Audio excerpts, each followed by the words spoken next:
मेरे प्रिय साथियों नमस्कार। तो हम हिंदी कहानी का उद्भव एवं विकास कैसे हुआ है, हमारी वीडियो पर लास्ट तक बने रहें, तभी आपको कुछ समझ में आएगा। तो वर्तमान कहानी का जो उद्भव हुआ है 18वीं से 19वीं सदी के मध्य ही हुआ है। कहानी कहने, सुनने और सुनाने की एक प्रवृत्ति है जो आदिकाल से ही चली आ रही है। विश्व में प्राचीनतम ग्रंथों में कहानी का भी एक महत्व है। भारतीय साहित्य में किसी न किसी स्वरूप में कहानी विद्यमान रही है, जैसे कि वैदिक संस्कृत, लौकिक संस्कृत, प्राकृतिक अपभ्रंश, पुरानी हिंदी आदि। इसके अतिरिक्त उपनिषदों में, पुराणों में, ब्राह्मणों में, रामायण में, महाभारत में, पौली जातक कथाओं में, पंचतंत्र आदि में कहानियां उपलब्ध रही हैं। हालांकि ये कहानियां उपदेशात्मक धार्मिक सिद्धांतों का प्रतिपादन स्पष्ट करती आई हैं, इसलिए ये कहानियां नहीं जीवनियां मात्र हैं। तो जैसा कि इसमें बताया गया है कि जो कहानी की शुरुआत है, कहानी का उद्भव है 18वीं 19वीं शताब्दी के मध्य हुआ था। कहानी क्या होती है कि कहानी जैसे बूढ़े लोग कहते हैं कि किस्सा कहानियां, ये कहानी कहने की प्रथा है, कहानी कहने और सुनाने की प्रथा है। ये आदिकाल से ही चली आ रही है। जैसे आप सभी ग्रंथों में कहानियां सुनते हैं और भागवत पुराण, रामायण, महाभारत, पौली जातक कथाओं आदि में कहानियां ही हैं। तो इस तरीके से कहानी का उद्भव बहुत प्राचीन है। और अब देख लेते हैं कहानी का विकास। तो कहानी का विकास से आलोचकों के अनुसार, जो इनकी बुराइयां करते थे उन आलोचकों के अनुसार, आधुनिक कहानी का जो प्रारंभ है वो ब्रजभाषा में लिखी गई भक्त कवियों की कथा 200 बदन वैष्णव की वार्ता, 284 वैष्णव की वार्ता को माना गया है। तो जो कहानी का प्रारंभ था वो कहाँ से किया गया है? 200 बदन वैष्णव की वार्ता से किया गया है, या 284 वैष्णव की वार्ता से किया गया है। परंतु यह मान्य नहीं है। इसके पश्चात कुछ आलोचकों ने हिंदी के प्रारंभिक गद्यकार सुखसागर, प्रेम सागर, नास्कैतोपाख्यान, रानी केतकी की कहानी हिंदी को प्रारंभिक कथाकृतियां माना है। यह मत भी आधुनिक कहानियों के तत्वों एवं विषय एवं विचारधाराओं को देखते हुए उपयुक्त नहीं जान पड़ता है। आधुनिक युग में जो विकसित कहानी है उनका जन्म भारतेंदु युग से ही मानना चाहिए। इसलिए आधुनिक युग में हिंदी कहानी का विकास क्रम को 4 भागों में बांटते हैं। वो 200 बदन वैष्णव की वार्ता या 284 वैष्णव की वार्ता। लेकिन कुछ जो आलोचक थे उन्होंने इन्हें भी कहानी नहीं माना है।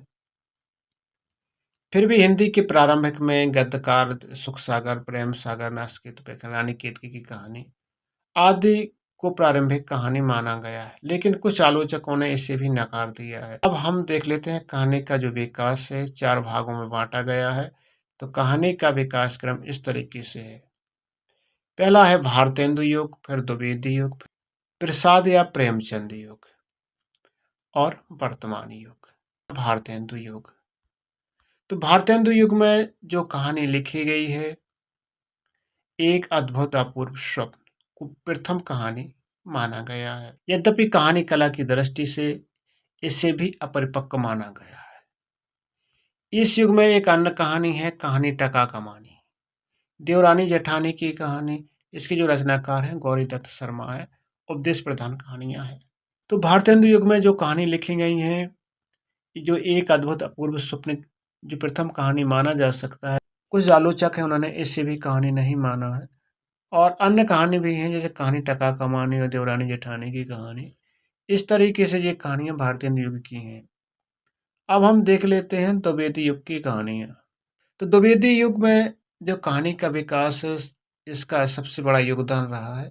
जैसे सरस्वती पत्रिका लिखी गई है जिसका प्रकाशन 1900 में हुआ था। सरस्वती पत्रिका के अंतर्गत प्रकाशित कहानियां और भी हैं, जैसे इंदुमती है जो किशोरीलाल गोस्वामी की है, गुलबहार है जो किशोरीलाल गोस्वामी की है, भी ब्लैक की चुड़ैल मास्टर भगवान दास की जो 1902 में। तो द्विवेदी युग में ये कहानियां लिखी गई हैं। अब प्रेमचंद की कहानी हम देख लेते हैं। प्रेमचंद युग का प्रारंभ 1915 ईस्वी से भी माना जाता है। हिंदी कहानी कला को उसके विकास के उच्च शिखर पर ले जाने वाले प्रेमचंद थे, इनका महत्वपूर्ण योगदान रहा है। मुंशी प्रेमचंद जी हैं, इनका कहानी में सबसे महत्वपूर्ण योगदान रहा है। इनने कहानी के विकास को बहुत ऊंचाइयों तक पहुंचा दिया है। एक अद्वितीय लेखक कहानीकार रहे हैं। इसमें से जयशंकर प्रसाद जी, प्रेमचंद, चंद्रमा सरगोलेरी और विश्वंभरनाथ आदि का नाम विशेष रूप से लिखा जाता है। तो सबसे पहले हम जयशंकर का योगदान देख लेते हैं, फिर मुंशी। तो ये जयशंकर का योगदान है। तो जयशंकर प्रसाद की जो प्रथम कहानी है वो इंदु नामक पत्रिका में प्रकाशित हुई है। जो प्रथम कहानी जयशंकर प्रसाद की थी वो थी ग्राम। इसका जो प्रकाशन हुआ वो इंदु नामक जो पत्रिका प्रकाशित हुई थी, उसी में इसका जिक्र किया गया है। इसके अतिरिक्त इनकी जो कहानी रचनाएं हैं, कहानी छाया है, प्रतिध्वनि है और आकाशदीप, आंधी है, बिसाती, इंद्रजाल और मधुआया पुरस्कार, गुंडा आदि प्रसाद जी की महत्वपूर्ण कहानियां हैं। तो जी प्रसाद जी की महत्वपूर्ण कहानियां हैं, जैसे छाया, प्रतिध्वनि, आकाशदीप, आंधी और इंद्रजाल। जो आपको याद रहे वो लिख देना। इनके द्वारा हिंदी कहानी का एक विशेष रूप से कलात्मक भाषा या उत्कृष्ट विषयों की प्राप्ति हुई इन्हें। इन कहानियों से जो प्रसाद जी भी कहानी को उच्च शिखर तक ले गए। अब मुंशी प्रेमचंद जी का योगदान देख लेते हैं। मुंशी प्रेमचंद युग का प्रारंभ 1915 से ही माना जाता है। मुंशी प्रेमचंद के द्वारा हिंदी कहानी को बहुत ही ऊंचाइयों तक पहुंचाया गया। के द्वारा इन्होंने 300 कहानियां लिखी, जिसमें से हिंदी कहानी कला को बहुत समृद्ध बनाया, बहुत अच्छा बनाया प्रेमचंद जी ने। आलोचक रामस्वरूप चतुर्वेदी ने अपनी पुस्तक में हिंदी साहित्य और संवेदना का विकास में ये प्रेमचंद के बारे में कहते हैं। ये आलोचक थे जो प्रेमचंद की हमेशा बुराई किया करते थे, तो ये रामचंद्र चतुर्वेदी जी हैं। इन्होंने अपनी पुस्तक क्या हिंदी साहित्य संवेदना का विकास में प्रेमचंद के बारे में कहा है कि प्रेमचंद उन लेखकों में हैं जिन्होंने अपने रचनाभिमान को सबसे ऊपर रखा है।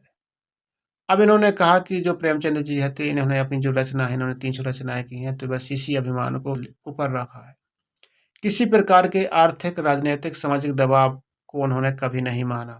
तो ये कहते हैं कि इन्होंने राजनीतिक दबाव और सामाजिक दबाव को नहीं माना, बस ये तो कहानी लिखते रहे अपनी।